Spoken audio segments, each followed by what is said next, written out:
کسی سیاستدان نے چند سال پہلے کہا تھا کہ اگر یہ ملک نہیں چل رہا تو اس کو ٹھیکے پہ دے دیں. سیاستدان نے غالباً نہیں کہا تھا، سندھ کے بارے میں ہمارے ایک چیف جسٹس نے کہا تھا کہ اگر سندھ میں حکمرانی نہیں ہو پاتی تو اسے ٹھیکے پہ دے دیں. ویسے تو یہ پورا ملک ہی گوروں کو ٹھیکے پہ دے دینا چاہیے تاکہ وہ چیزیں بہتر کریں.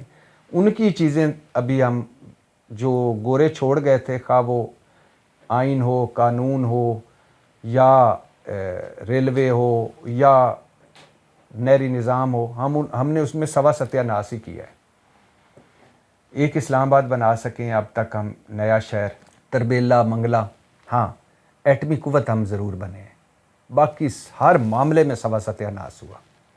سٹیل مل دیکھ لیں، ریلوے دیکھ لیں، پی آئی اے دیکھ لیں، پاکستان پوسٹ دیکھ لیں، اور 200 کے قریب سرکاری ادارے ہیں جو خسارے میں ہیں. آبادی دیکھ لیں، آبادی بم پھٹنے کے قریب ہے، آج تک کسی نے کوئی نام لیا؟